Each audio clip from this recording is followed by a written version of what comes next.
Hometown Discoveries Las Vegas is a local weekend morning show featuring the people, events, and companies that make Las Vegas the place to live, shop, work, and play. In today's episode, you'll get to know local wealth advisor Richard Hanseen, who will be joining us each week with ideas for building wealth for your future. If you hear the typical broker, he'll say, I've got the best portfolio in the world for you. But we like to start with, what are your goals and objectives? We have local real estate expert Steve Matthews with interesting insights on today's housing market. And you won't want to miss our surprise guest with an unlikely place to find delicious and healthy on-the-go meals. Now here's your host, Dawn Lane. Welcome back to Hometown Discoveries Las Vegas. I'm here at Interiors by Designers Studio with a local artist, Susan Wenson. Thanks for joining us, Susan. Thank you. It's a pleasure to be here. I'm so glad that you came today. You have these beautiful pieces of art. Thank you. But before we talk about those, I understand that you're the president of EJM. I'm not the president. I'm a vice president of Nevada Properties for EJM Development, and it is a commercial real estate development company. Been there for about 21 years, so a lot of people know me from there. But I've always had a hidden artistic streak. Well, I can tell. Do you want to tell us a little bit more about these? I just love the detail in here, and the colors Thank you very are much. amazing. Tell me a little bit about each one of these. Well, this is called glass fusion. It's a special type of glass, and you take flat glass, cut pieces from it, stack it, and then cook it at a very, very high temperature. So all of these, although they're a complete single piece, started as multiple pieces of glass layered together, and then it's fused together and they become one. There's different colors and different accents to these glass. Something in particular, and I'll point you to this piece of glass here, that's called dichroic glass. It's very expensive. We call it candy glass in the biz. And it was developed by NASA for the space industry. It's very interesting. It's glass that has a layer of metal on top of it, and what makes it candy glass is it reacts to the very high temperatures and gives you the sparkly stuff that you see. It was developed, and it's actually on the windows of the space shuttle. So when when it re-enters the atmosphere, it can withstand the very, very high temperatures. So it's a lot of fun. I think these are a lot prettier on the windows of the rockets that go up. Yeah, I think it would look a lot nicer. you. They should hire you to do that. Oh, that would be a nice job. That's a really interesting story. So how did you get into doing this? I actually met another artist here in town, and I just fell in love with what she did. I was just very taken with it, and she was gracious enough to let me come and watch her for a morning. And I told her it was, I thought that I wouldn't be able to survive if I didn't do it. I just had that immediate reaction to it. She said, if you love it, here's some books, go read them. Which I tried to, and they really, it felt like it was I was just hanging on to understanding the book, and it really just came down to doing it. Hands-on. And you just went in and did this. How long have you been doing it? About 10 years. And I've blown up many, many pieces, so it doesn't always turn out the way that you think it's going to turn out, but it's always breathtaking. Well, I can tell you have a real passion for this. Thanks. This is really, really unique and very interesting. Thank you very much. I like Thank the colors a lot. Thank you. So Susan, was there anything or anyone that maybe inspired you to do this art? Well, I think I've always been creative since I was a little girl. I was in ballet for years. I was in the theater group in school. I was that kid, you know, and I was terrible in math, but I was great in drama and English and that type of thing. It's part of my core, but I think the person that has inspired me the most is probably my husband, because he just thinks that I'm wonderful. So. And you are wonderful. Oh, thank you, thank you. Not all the time, but he thinks I am. Well, that's all that we need to know is that he thinks that you're great, and that's a wonderful thing. Yeah. So tell me quickly before we go, what is the one thing or a couple things that you just really love about Las Vegas? I like. Obviously, I love the people that I've met here. I've met some of the most wonderful people in the 21 years that I've lived here. But what I really like is it's just a canvas for opportunity. It was great for you to join us, and we're so happy that you're here, Susan. Will you come back and see us again? I'd love to. Great. And just for everyone here, how, if someone wants to buy a piece of your art or just come and take a look at it, where would they go? How would they find out? Well, I am exclusively featured at Interior by Designers Studio on Dean Martin Drive, just south of Warm Springs, and they can come in and see all of my creations. Wonderful. It was so great to have you here, and I wish you the best of luck in what you do and your passion and in your business life as well. Thank you very much, Dawn. Thank you. Does enjoying an income stream for the rest of your life seem like an elusive dream? Then you'll want to hear from our local wealth building expert, Richard Hanseen. Welcome to Hometown Discoveries, Richard. Thank you. It's a pleasure to be here. So I understand that you're going to be a part of our cast. I hope so, and I'm looking forward to it, as long as you don't cut me. I promise I won't. Okay. That might be an editor's job. Okay. So anyway, you are a personal wealth builder, financial advisor. What would you sort of categorize yourself as? You know, that's an overdone term. I think I'm a wealth advisor. We deal with people who have money, and we help them with their retirement needs and goals. And we start out with, what do they want to do? Typically, if you hear the typical broker, he'll say, I've got the best portfolio in the world for you. But we like to start with, what are your goals and objectives? I think that's really important, that you really find out what it is that your client needs, because you can't really tailor something if you don't know what their needs are or what they want to do. And it's important that you listen to what the client wants, right? Yeah. Do they want to climb Mount Everest? Do they want to drive race cars? I have clients that do that. So what is it that they need to do, and what does it cost, and what are their assets, and what are their needs and desires? And how did you get into this profession? Well, I'm a finance major, and I had a CPA firm. And my last partner and I decided that I'm not really good at doing the CPA work, but I'm pretty good at looking into the future and doing financial advising work. So you have a crystal ball in your office, right? Kind of, sort of. It's your crystal ball. I see. What do you want to do? I see. Wow. And so if we ask you the appropriate questions, eventually we'll find out. One of my clients said that we helped clarify his vision, and that gave him a great deal of comfort. We developed strategy for him to attain that vision, and so he slept at night. He liked that. Right, and so you're a trusted advisor because you're really helping a person to reach their goals, and it's their goals, not yours. Exactly. That's really a neat thing. Do you have any particular stories about maybe one client that you could share without saying any names? Well, how about just one yesterday? Oh, that's good. We have a fresh one. She is 87 years old. She came to me through my CPA firm as a tax person. By the way, I don't do those anymore, but that's how she got there. And we were discussing her needs and desires. She's 87. She admits that she's having a problem with dementia, and when people have dementia, they get a little nervous and a little scared. Wow. So our job with her is to try and give her some comfort. And she was heard speaking with a friend as she left my office, saying, he is really concerned about you and your benefit, and I really like him. So that is the best accolade that I can get in my business.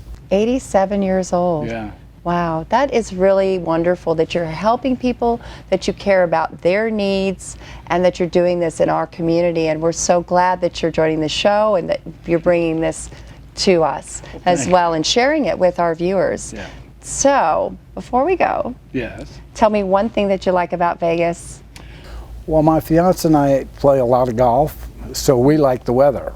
And Absolutely. we play 2 to 3 times a week, and so it's really fun for us. As a matter of fact, we played yesterday in the 9 and Dine tournament and anthem, and we won it for the second time. You did? Yeah. Congratulations. Thank you. That's awesome. Okay. Well, it's so wonderful to have you here, and thank you for sharing your wealth of information. Well, thank you. It's been a pleasure. And we're going to be having you back all the time. I'm looking forward to it. Great. Thanks, Richard. Thank you.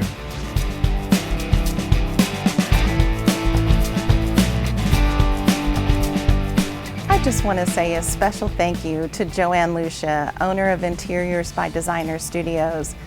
She has been so generous in offering us this beautiful set and all the beautiful sets that we've been able to use for Hometown Discoveries Las Vegas.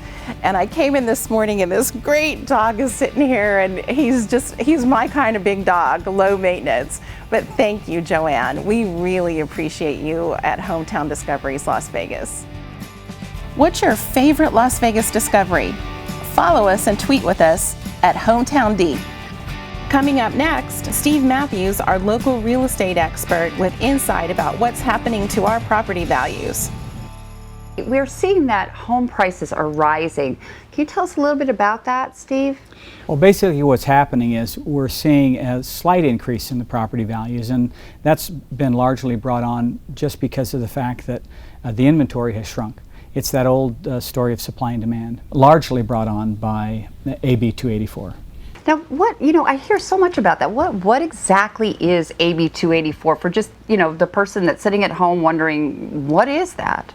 Basically what happened is in June of 2011, there was a bill passed, Assembly Bill 284, which basically requires the lenders to verify their chain of ownership of the loan that they have. So what would be your advice to give to anyone who was perhaps in that situation where they find themselves, as you say, underwater, or there's a deficiency and they want to sell? What would you advise them to do? Well, the first thing that I would advise them to do is that they should seriously consider doing a short sale rather than do nothing. There is the Debt Relief Act of 2007 was extended to December 31st of 2012, which means that it sunsets on December 31st. If you haven't closed your short sale by then, on January 1st, when you negotiate your short sale, you're going to have a taxable event once again. So there is some urgency to getting a short sale completed. It doesn't happen overnight.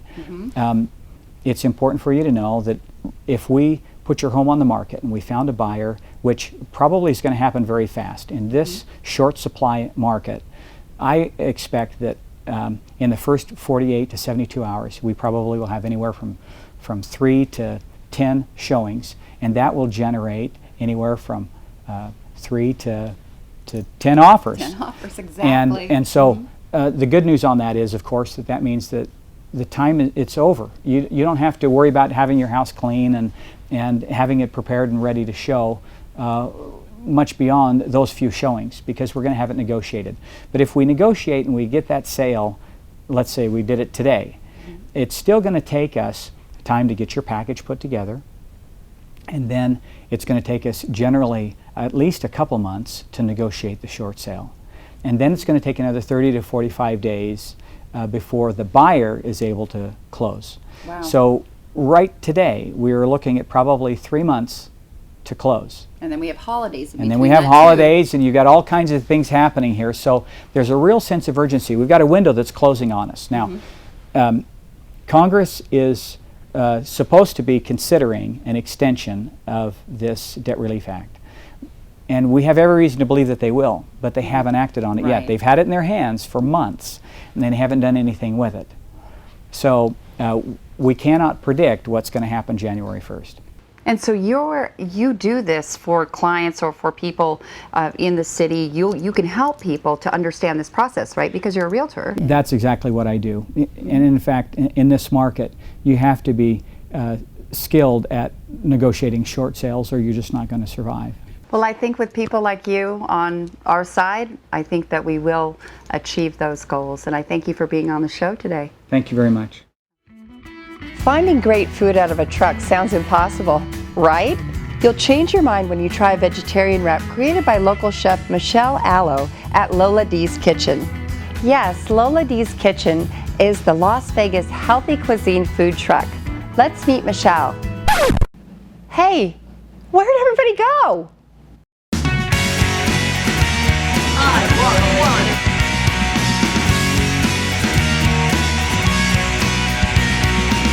So this is the vegan wrap that we've become quite known for. So it's basically a Mediterranean salad without any feta, so that we can keep it completely animal byproduct or animal product free. And so we do basically peppers, cucumbers, onions, and then we do a roasted garlic hummus.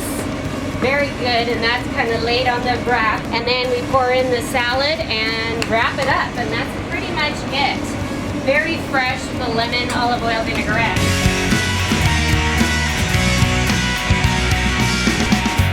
Wait till you try it, you're gonna love it. Yum. So. Yum. Now, if we don't want to make it at home and want to come get yours, where are you? We do a lot of different special events in town. We do a lot at Tommy Rucker's. He does a Saturday night truck stop that is a ton of fun. They actually get chefs out and they do like a brawl on Saturday nights from the strip. And then we do like First Fridays, which is a lot of fun in town. Every First Friday, doing up downtown and revitalizing that whole downtown area. And then Vegas Streets. We do a lot of that, and then like I was saying, some lacrosse events. So you just got to find us online and find out where we're going to be. We're not one of those trucks that's out every day. We do special occasions and some catering events as well. So online, your website is? Lola Ds Kitchen, so LOLADS kitchen.com. Nice. Thank you so much. My pleasure. I enjoyed it. Yum.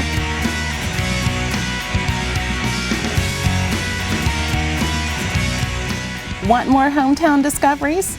Check out our Facebook page and hit the like button. We'll be posting behind the scenes photos and comments that we want to share with you. Are you suddenly allergic to your prescription medication? If you are taking a generic brand, learn what may be the cause, along with some ideas for a solution. Let me explain by first starting out with the federal substitution law that was passed in the early 70s. The law actually stated that a pharmacist can substitute a generic equivalent for a brand name as long as the generic is less expensive than the brand name and the savings is passed along to the patient. The substitution law states that the medication needs to be both generically, chemically equivalent and therapeutically equivalent. In other words, it has to be chemically the same and it has to do the same thing in the body for it to be generically equivalent to the brand name. Where the problem lies in the allergies is that there's two components to a prescription medication. There is what we call active ingredients and inactive ingredients. Now the active ingredient is what's regulated by the law. It has to be both, as I said before, chemically equivalent and therapeutically equivalent. The law does not address the inactive ingredients. Inactive ingredients are such things as binders, fillers, buffering agents, and dyes. So if you are allergic to any one of those inactive ingredients, you're going to experience a drug interaction because of being allergic to the inactive ingredient, not the active ingredient.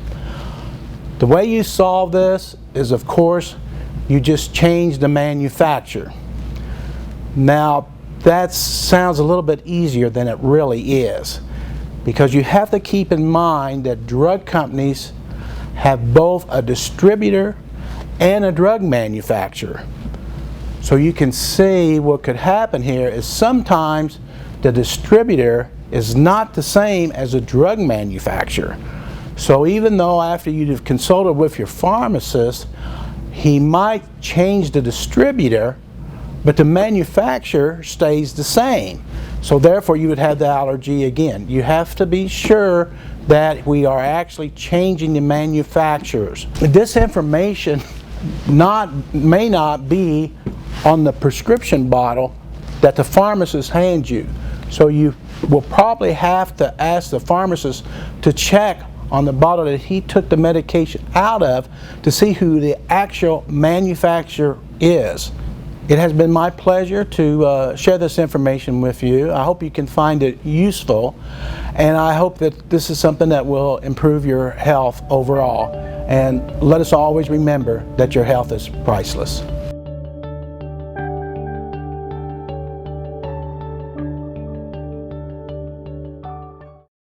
Tomorrow's show will have so many more great discoveries for you. We'll hear some interesting ideas about gardening in the desert, how to combat allergies, and a secret to keep your skin glowing and beautiful. But now let's hear about the incredible people helping children who are most in need. The Assistance League has been creating stories and changing lives in Southern Nevada since 1976. Hello, I'm Rita Rudner, and I have the privilege to share with you the expanding work taking place through the Assistance League, enriching the lives of children in need. Imagine how exciting it is for children without the clothing to dress appropriately for school, being able to choose jeans, shirts, underwear, socks, shoes, a winter jacket, and even a supply of personal hygiene items. When children are referred to Assistance League of Las Vegas by the Clark County School District, that is just what happens. For many, these are the first new items they've ever received. These new clothes give them incentive for regular attendance, higher academic performance, and greater self-esteem. But even better than that, these new belongings allow for big smiles on small faces. But the Assistance League does not stop there. Numerous community programs are offered that identify and fill specific needs in the community. These include the Assistance League's Closet, that provides emergency clothing to students attending at-risk low-income schools. Students who have soiled, torn, or inappropriate clothing, or have shoes that don't fit properly, are provided new clothing from a closet in the counselor's office. And then there's the Bear program that provides stuffed teddy bears to traumatized children through local agencies, including hospitals, domestic violence centers, and the police and fire departments. These bears are an incredible tool to give comfort and to help children communicate. Our Layette program provides newborn clothing to the University Medical Center's Baby Steps program for low-income expectant parents, and even the Rosewarren Reading program. Here, members volunteer by assisting students in improving reading skills at a local elementary school. Finally, the Assistance League provides the Kids on the Block, a special troupe of puppeteers who perform educational skits for third graders. Each skit addresses issues from a child's perspective. They perform many skits varying in subjects, from home issues like dealing with divorce to peer issues such as bullying. To provide opportunities for a greater volunteer base, the Desert Sage Auxiliary was formed. Members of this auxiliary meet in the evening, allowing those who work to take part in the activities of our volunteer organization. For teenagers, Assist Teens is the junior auxiliary of Assistance League Las Vegas. In this group, boys and girls in grades 7 through 12 learn the value of volunteerism and leadership through community service. How are all of these programs funded? One of the key initiatives is the Assistance League Thrift Shop. The Thrift Shop sells reasonably priced, gently used merchandise and is staffed completely by our volunteers. All the revenue generated supports our local chapter facility and the various programs you just heard about. As you can see, the Assistance League is a diverse organization with widespread community impact. This all-volunteer group is completely self-funded through grants, fundraising events, contributions from the community, and our thrift shop sales. You can be assured that every contribution goes directly to a child who needs and deserves it.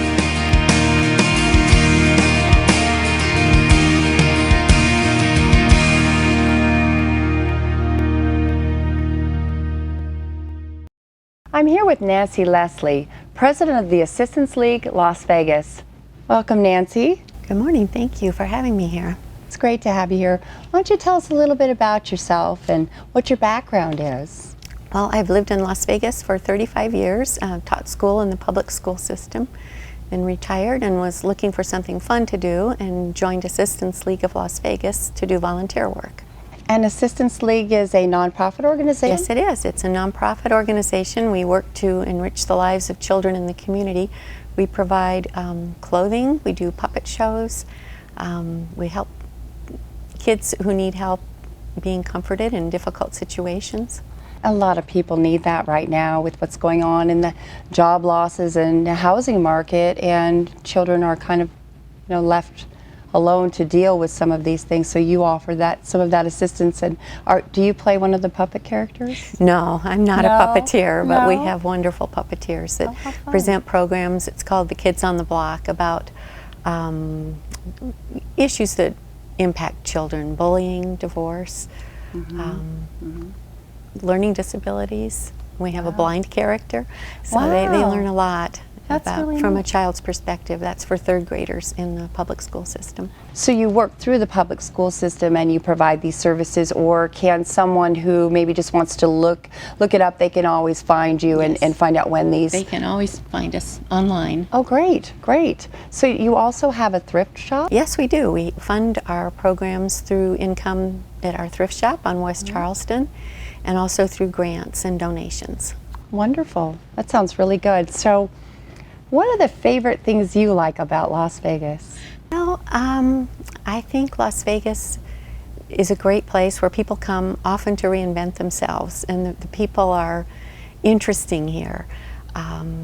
When you come here, you can be as involved as you want to be.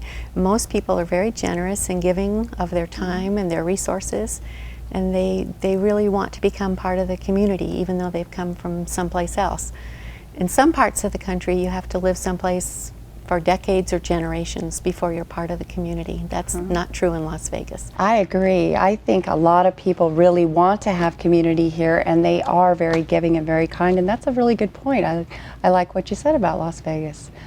So thanks for joining us, Nancy. It's been great having you here today. And we'll be back tomorrow with more from Nancy and the Assistance League of Las Vegas. Thank you for joining us. Tune in tomorrow for more Hometown Discoveries Las Vegas. You'll learn more ways to save money on your mortgage from expert Linda Ward. They came in, made a loan application, and they're now going to save $450 a month on their mortgage payment. What a great way to start out the new school year. We also have a design challenge for you with Joanne Lucia and her 2 students from the local design college.